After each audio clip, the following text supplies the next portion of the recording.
Hello, everyone. Thank you so much for joining us to learn more about donating PKD kidneys to research. I'm Elise Hoover. I'm the Director of Research at the Foundation, and I'll be your host throughout the webinar. Also joining me is Shauna Eichenberg, our Director of Education, and she'll be helping out with any technical issues that you may have. Feel free to go ahead and just chat or send a question if you're having any issues hearing or seeing us. We'll get started in the presentation in a few minutes, but first, some housekeeping items. All attendees will remain muted throughout the presentation to ensure good audio quality.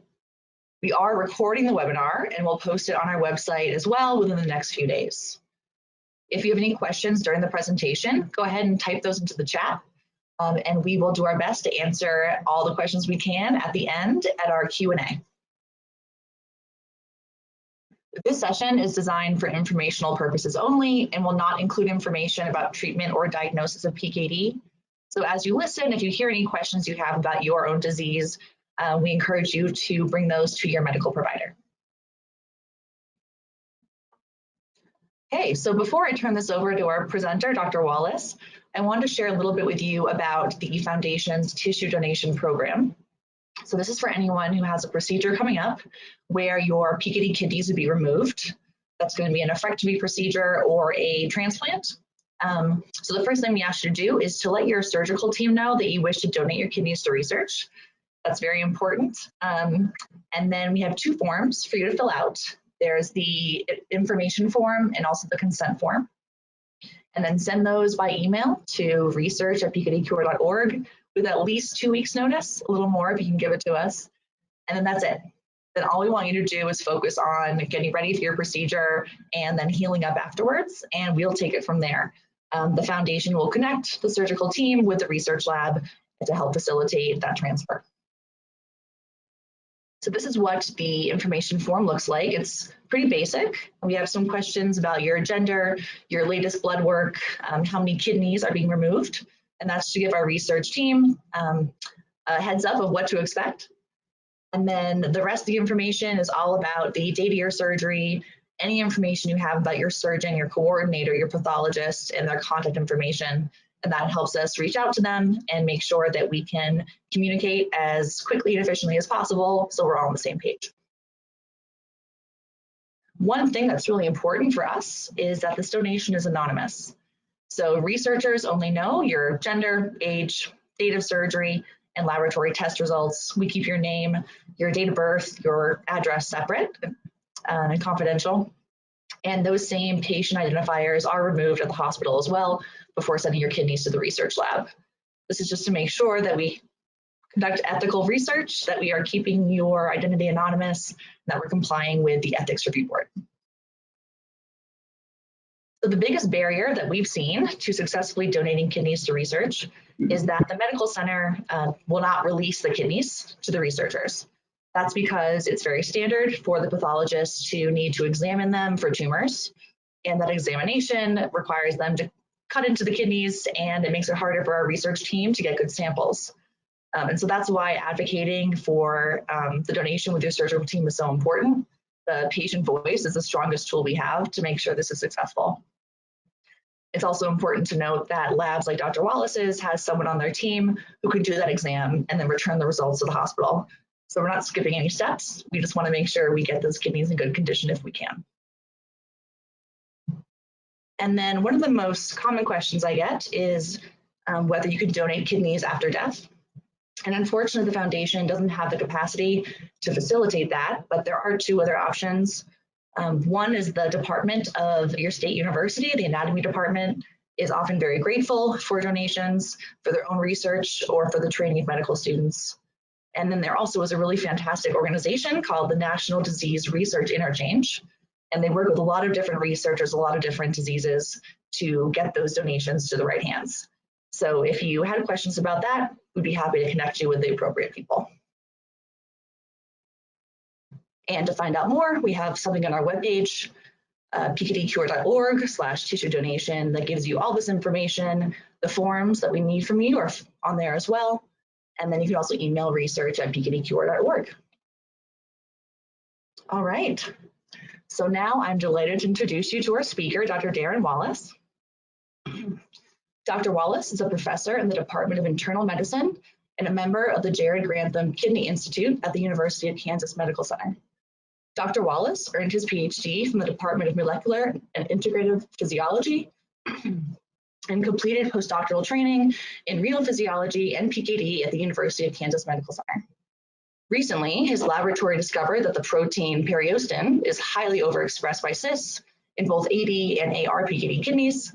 It accumulates next to the cysts, contributing to progressive cyst growth and fibrosis. Dr. Wallace is the Associate Director of the Kansas PKD Research and Translational Core Center, and the Director of the PKD Biomarkers and Biomaterials Core, which is part of the National PKD Research Consortium funded by the NIH. He also served as a member of the Foundation's Scientific Advisory Committee from 2008 to 2019. So Dr. Wallace, welcome, and turn the presentation over to you. Okay, well, thank you very much, Elise, and thank everyone for attending this webinar. As Elise pointed out, I'm a professor in the medicine department at the University of Kansas Medical Center. Even though I'm in a medical department, I do basic research on polycystic kidney disease. And about 20 years ago, with the assistance of Jared Grantham, who was one of the co-founders of the PKD Foundation, I established the PKD Biomaterials Core here at the university.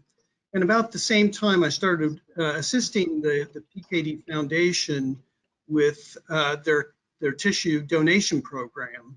So I've been involved in obtaining human PKD kidneys with the assistance of the foundation since its beginning. And so I'm very fortunate to have the opportunity to talk to you guys about this from the point of view of the scientists. So the goals of the webinar would be to provide some basic background information about renal cystic disease in ADPKD.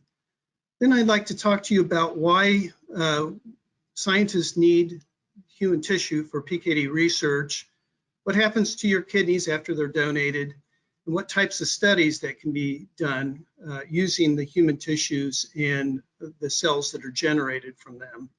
And then finally, we'd just kind of reiterate what Elise has already pointed out about how to arrange to have your kidneys donated for research if you need to have a nephrectomy. So before we get started, to understand how polycystic kidney disease might impact kidney function, I think it's important to understand how the kidney actually works. The kidney is probably one of the most unappreciated organs in the body. If you asked somebody on the street, what does a kidney do? They would probably say it produces urine, but that's like saying a manufacturing company's main goal is to produce waste products. But rather, the kidney is the master chemist and is maintaining your internal environment very precisely. It does this by filtering your fluid in your body continuously. So you have about 6 liters of blood in your body, and the kidneys throughout the day will filter 180 liters of fluid, most of which is being reabsorbed and returned to the circulation. The kidneys are made up of about approximately 1 million nephrons, and over on the right shows what kind of a schematic of what the nephron would look like, where you have this filtering unit that's called the glomerulus, and you have this tubule in which part of it is up in the cortex, is also displayed here on the left, and part of it's down in the medulla. This arrangement is critical for being able to produce both a dilute urine and a concentrated urine. Blood vessels that come into the kidney branch continuously until every nephron has its own blood supply. And it branches to the point where you have capillaries that form within the glomerulus. This is where the filtration of the fluid occurs. And when you talk about or hear about glomerular filtration rate, what they're talking about is this process of filtration where fluid is entering into the tubule, it's going through the tubule and being reabsorbed, and what's not being reabsorbed is excreted from the body as urine. And this occurs down in this funnel-shaped structure that ultimately goes to the bladder. So in ADPKD, cysts can form in any of these nephron segments and throughout the entire kidney. This occurs very early. In fact, it occurs even before birth, where there's a lot of cysts already present within the kidney. And these cysts, the formation of the cyst as well as the growth of the cyst, disrupts this architecture and makes it difficult for the tubules to function properly and causes damage and ultimately the loss of functional nephrons. This is a schematic from one of Dr. Grantham's reviews that shows some of the key features of cystic disease. Very early on, this would be a section through the nephron here, early on there is abnormal proliferation of the tubule epithelial cells, and this causes a bulge to occur in the nephron that can collapse neighboring tubules. The cells will continue to proliferate until they ultimately become an isolated structure, kind of like a bag of fluid, like a balloon filled with fluid. And the fluid enters the cavity due to an active process called fluid secretion. As these cysts expand within the kidney, it causes inflammation, and immune cells infiltrate into the tissue. And this triggers a response that causes the production of extracellular matrix proteins that are very similar to scar tissue, and this is called interstitial fibrosis. And the interstitial fibrosis is kind of the common pathway for end-stage renal disease. So the cysts continue to expand in size, and new cysts develop throughout life. So there's progressive expansion of the kidneys. In the back here, it shows that as the kidneys are enlarging due to cysts, the healthy tissue is declining. Here in the light blue, you see that the kidney size is increasing. At the same time, you're losing normal tissue. However, the GFR remains fairly constant throughout much of this time due to hyperfiltration of the unaffected nephrons. So hyper means there's increase above normal filtration by these tubules that compensate for the loss of tissue. So for a period of time, you don't see a real decline in GFR until you get a certain amount of the nephrons damaged. And then at that point, you see a decline in estimated GFR. And ultimately, about 50% of the patients go to end-stage renal disease by 60 years of age. Another important thing to consider is the transmission of autosomal dominant PKD. And this is over on the left is something that I pulled off the NIH website that kind of explains autosomal dominant diseases. In ADPKD, most of the cases are due to a single mutation in either PKD1 or PKD2. Approximately 80% of the cases are due to mutations in PKD1, and somewhere between 10 to 15% of the patients have PKD2 mutations. Most of these cases are due to mutations that are inherited by one of the parents, although there are cases of spontaneous mutations as well. So if you look over on the left, the father here has a mutation in say, the PKD gene that he inherited from either his mother or father. Since each gene consists of two alleles, as he has children, approximately 50% of the children would have the mutation transmitted to them. In other words, each child has a 50% chance of inheriting that mutation and having polycystic kidney disease. So why is it important to donate kidneys for research? Well, most of what we've learned about ADPKD over the years has come from clinical samples. And tissue donation is one of the most important things that patients can do to support PKD research. And that's because these samples provide the scientists the opportunity to study the disease in the human condition. And cells that are isolated from ADPKD kidneys harbor the genetic mutations that are responsible for cyst formation.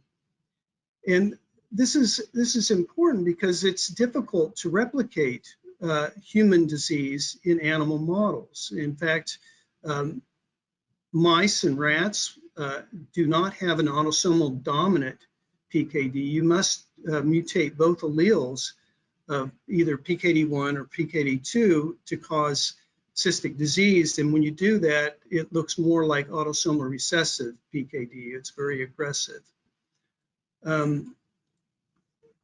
So medical research is very important using these human samples. The individuals may not directly benefit from it, and their children may not directly benefit, but providing these human samples for medical research ultimately benefits future patients.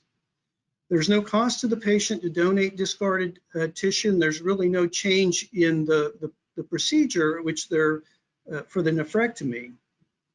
So the decision to donate your kidneys for research is really up to you. It does not impact your care whether you donate or you decide not to donate. And as Elise pointed out, the tissue donation is anonymous. When the PKD Foundation contacts the investigator, they only provide the name of the hospital, the surgeon, the date of the surgery, and some basic information about the blood urea, nitrogen, and creatinine. And so even at the level of the university, we do not have any of the patient information. And when we provide samples to other investigators, we only provide the age, sex, any prior dialysis or transplant, BUN and creatinine levels, and if it's known, the gene mutation. And the use of the human materials complies with federal regulations, and it has been approved by our IRB at the university. So you may wonder what happens to the kidneys once that they're removed. Well, in the OR, after the surgeon has removed the kidneys, the OR staff immediately seals the kidneys in sterile bags and submerges them in ice to chill the tissue, keeping the cells alive. In most cases, a pathologist will examine the kidneys, either at the hospital, or the kidneys can be shipped here for pathological examination. And then the kidneys are shipped to the research laboratory on ice by overnight delivery.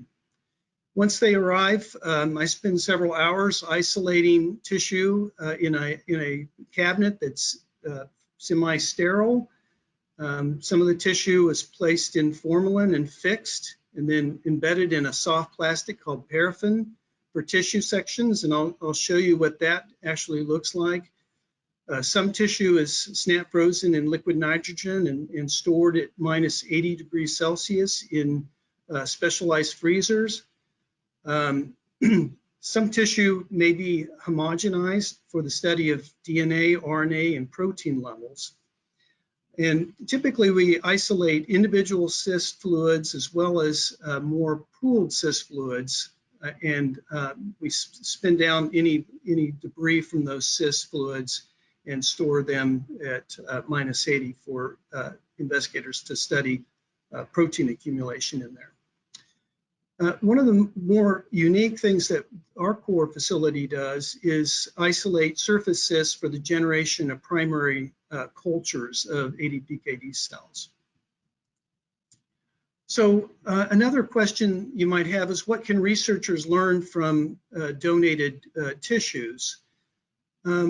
Using newer techniques, we can determine what processes occur that drive initial cyst formation, whether it's genetic events that trigger the cell to begin to form a cyst, or cellular pathways that change, that cause tubule cells to proliferate abnormally to form the cysts.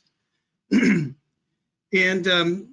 another thing that researchers can do is identify novel therapeutic targets that are important for the progression of PKD, whether it's the proliferation of the cells, the secretion of fluid into the cyst cavity, or the fibrosis that is associated with the disease. More recently, we began to study the microenvironment within the PKD kidneys and its role on cyst growth, inflammation, and fibrosis. And the human ADPKD cyst epithelial cells that we grow in culture are a wonderful tool for screening new therapeutic agents. So this is an example of some information we can gain by looking at tissue sections. So these are thin sections, about 5 microns thick. In this case, we were staining for a novel protein that we discovered to be overexpressed in the ADPKD cyst epithelial cells. On the left is a section through a human kidney. You can see these blue dots are the nuclei for the cells that make up the tubules. And you don't see any brown product accumulating within the normal kidneys. By contrast, in the PKD kidneys, you see this brown product. This is the staining for the novel protein we were interested in. Just to orient you, this is the size of a tubule. These cysts are enormous, and this is just a small section of the cyst wall, showing that this is the cavity. This would be where the fluid is inside the body. Obviously, there's no fluid in a section of the cyst wall. These are the cells that are mutated that form the cysts. And then all this over here is the matrix that's being deposited due to the fibrosis. And what we found is that this protein that we're interested in accumulates within the matrix that's adjacent to the cyst lining cells. Now, cystic cells can be isolated from ADPKD kidneys and grown as primary cultures. And to do this, we take the cells and seed them in flasks that are specially designed for growing cells. And we add media to these flasks that contain nutrients and salts that are very similar to body fluid. These flasks are then placed in an incubator, shown here, at 37 degrees, which is body temperature, with a balance of oxygen and carbon dioxide that mimic the environment within the tissue of the body. These ADPKD cells can be grown to near confluency, then lifted from the support and frozen down in small vials and stored in liquid nitrogen. And then they can be thawed anytime for in vitro studies. So the advantage to this is that we can have a bank of vials of ADPKD cells. We don't have to rely on the tissue donation to do our experiments. We can bank these cells and bring them out at another time. And these images down below just show a liquid nitrogen storage tank that contains several of these racks. And in each rack, there's up to 10 boxes. And within each box, there could be 100 vials. So we're able to store a large number of these vials of cells, and they can be thawed out anytime, even up to 20, 30 years later, and grown in culture. And this is what the cells look like after they proliferated. So it's very much like what we see inside the body. These cells can be used for in vitro models of PKD. They're actually ideal in that these cells have the same mutations that cause cysts to form in situ, inside the body. And they're ideal for testing novel hypotheses or validating potential therapeutics. The ADPKD cells can be compared to normal human kidney cells that are isolated from clinical specimens that are removed for the treatment of cancer. We would obviously isolate the normal region of that tissue to generate the normal cells. And then these cells can be used in a number of assays. Down below shows what a proliferation assay would look like. This is a 96-well culture plate. So the cells are grown in each of these 96 wells. And that means that we can treat each of these wells with a different agent to see how it affects the proliferation of the cells. The cells can also be placed on a permeable support called a transwell and placed in media. When they do that, they form a nice monolayer, single layer of cells, much like it lining the cysts. And then we can study the transport of fluid across that cell layer. And then the third model that I wanted to bring up is the in vitro cyst assay, where the cells can be placed within a collagen matrix. This is a semi-solid support, kind of like Jell-O. And the cells can be stimulated to form fluid-filled cysts, very much like what you find inside the body. The advantage here is that we can study the effect of compounds, new therapeutics on in vitro cyst formation before we test them in animal models. So this is an example of the type of data we can generate from a cell proliferation assay. I think most of you are familiar with tolvaptan. It's the only FDA-approved treatment for PKD. Early on in tolvaptan's development, we worked with Otsuka Pharmaceutical Company to test the effect of tolvaptan on ADPKD cells. And over on the left just shows the results from a cell proliferation assay where we tested tolvaptan in 11 different cell preparations, so 11 different patients' cells. What we show here is that arginine vasopressin, which is the normal hormone that stimulates cyst formation in many of the patients, when we treat the cells with this hormone, we have an increase in cell proliferation. And when we added increasing concentrations of tolvaptan, we see a dose-dependent inhibition of that effect. So this in vitro assay demonstrated to Otsuka that it would be effective in patient samples. Another assay that we commonly do is the in vitro cyst formation. In this particular experiment, we grew the cells within collagen, and then we isolated the cyst and monitored the cavity of the cyst using morphometric analysis.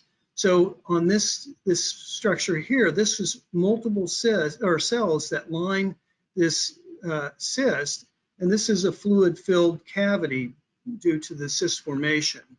What we found is that in the absence of any agonist, the cavity actually began to collapse due to fluid absorption. But when we put on a cyclic AMP agonist, such as vasopressin, we found that this reversed the fluid flow to secretion. So demonstrating that these cystic epithelial cells respond to cyclic AMP agonists with an increase in fluid secretion. More recently, we used the 96-well plate format to screen drugs that affect cyst formation by counting all of the cysts within the well. And this just demonstrates one of the compounds that we were interested in, sorafenib, completely eliminated cyst formation in the in vitro assay. So the PKD tissue donation program has been very important for the development and progression of the PKD biomarkers and biomaterials core at the University of Kansas. This core provides human biomaterials and technical support to other investigators around the United States. on in vitro techniques. We have a staff that's experienced in the use of these cells and in vitro models. And really the core is intended to maximize the use of these rare cystic tissues to meet the research needs of multiple PKD investigators. This just demonstrates our core use. Over the past 10 years, we've provided reagents to 48 investigators from 30 different universities and medical centers. We've shipped samples to other countries as well, and we've had industry partners, 17 different pharmaceutical companies that have been interested in the development of therapies for PKD. Recently, in the past 2 years, NIH has supported the development of the PKD Research Consortium. This is a national consortium to develop and share reagents and expertise to the research community. It consists of 3 core centers, and this would be the University of Alabama, Birmingham, University of Maryland, and the University of Kansas Medical Center here in Kansas City. And our core provides tissues and cells to this consortium. So what do you need to do to donate your kidneys for research? I think the most important thing to do is to contact your surgeon and really advocate for the use of these tissues for medical research. Obviously, surgeons are not looking for more work to do, so if you really emphasize to them that this is something that you want to do, it would really help. And Elisa's already went through the forms that you need to sign and how the process occurs with the foundation providing the information so that we can make the arrangements for the tissue donation. So I'll try to answer any questions that you might have, but if you think of something after the webinar, you're welcome to email me, and I'll try to get back to you with any answers that I can provide. So, Elise, should I turn it back over to you? Feel free to leave that up there, and if you don't mind, in case anyone wants to write down that email address. Thank you for generously offering that. And thank you for the presentation. So we have some questions that we received through the question or the chat box. If anyone else has a question, feel free to enter it there as well. But let's start with when you first received the kidneys, how long does it take your team to collect those cyst fluids and create and freeze those tissue sections and basically process that one kidney? Yeah, so it takes me probably 3 hours to isolate all the tissue and dissociate the cells so that we can begin the process of making the primary cells.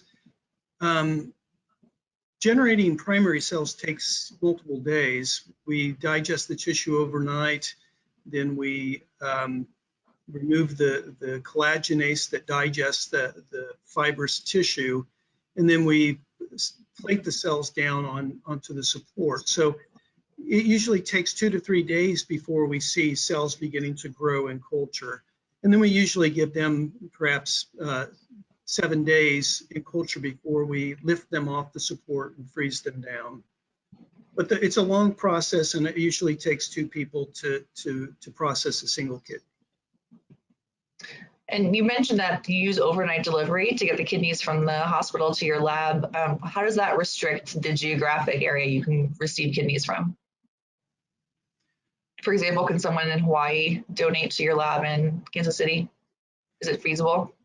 Yeah, I really don't know. I mean, it's overnight delivery typically through FedEx. So I'm not sure how well that would work. It's certainly something that we would be willing to look into, the length of time it would take to have samples shipped from Hawaii to University of Kansas. Yeah, yeah. Sounds like there's a lot of flexibility though in that timeline, but it's up to the shipping companies. And then how many experiments would you estimate you can do from one PKD kidney? No, that's a great question. So we're very careful about the vials of cells that we freeze down. Just about every week we thaw out cells and provide them to multiple investigators here at the University of Kansas. So we may have 3 investigators each week using a vial of cells, but then we also, send those vials to other investigators and inform them that they need to make the arrangement so that they can get multiple experiments from one single vial of cells. Unlike immortalized cells that a lot of people use, these cells have a limited number of cell divisions that they can go through. So after they divide a certain number of times, they kind of lose their cellular phenotype. They look more amorphic. So, typically investigators will prepare to use the cells for multiple types of studies. That's great. We have a question here. I'll do my best to answer. So do the donors know what happened to their kidneys that they donated? So because we keep that donation anonymous, the foundation does not track the use or the results of the research done with those tissues. But if you donated your kidneys previously and you have questions, you're welcome to reach out. We can always share with you the latest research results from Dr. Wallace's lab, since we know he's using that tissue for research. Okay. Are there any other questions about the program or about the work that Dr. Wallace does with those samples? All right, well, this was fantastic. Thank you, Dr. Wallace, for helping us understand the impact of donating kidneys to research and for answering those questions. As a reminder to everyone, this will be recorded and it will be on our website if you'd like to rewatch it or share with anyone. And please send any other questions you have to research@pkdcure.org, and we'll get back to you as soon as we can. And on behalf of the foundation, thank you, Dr. Wallace, and thank you everyone for attending.